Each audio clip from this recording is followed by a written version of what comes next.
E Sakamoto, você entrevistou o ex-presidente Lula, né? Inclusive, a gente tem aqui a tua coluna com esse destaque, né? Para a gente destrinchar agora um pouco sobre esse assunto.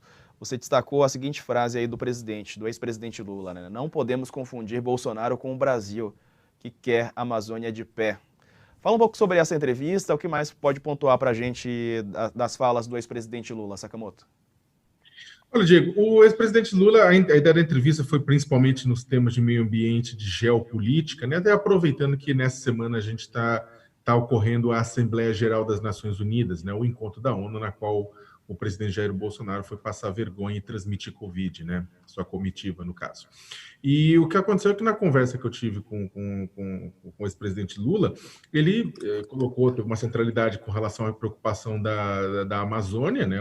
Ele é claro, o Lula ele vai se colocar e falar que na época dele as coisas funcionavam mais. Ele tentou deixar claro que as posições negacionistas com relação ao meio ambiente, com relação ao desmatamento, elas são do Bolsonaro e não dos brasileiros, né? Uma vez que o presidente Jair Bolsonaro tem atrapalhado muito, tem dilapidado a imagem do país no exterior. Ele tenta mostrar, olha, na verdade, isso é Bolsonaro, não é o Brasil. O brasileiro não é isso. Isso é Bolsonaro e o grupo de grileiros e o NACO anacrônico de produtores rurais que o segue.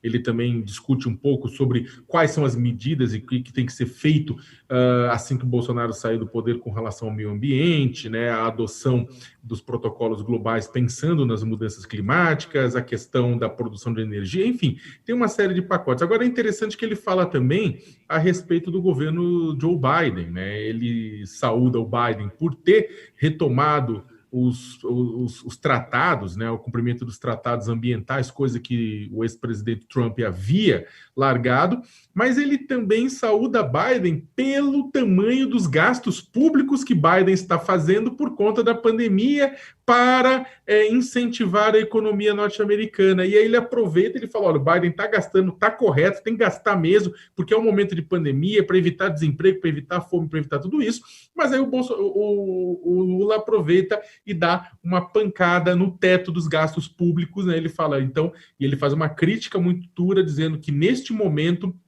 de necessidade de investimentos públicos em massa para uma retomada, o teto dos gastos acaba atrapalhando e não ajudando.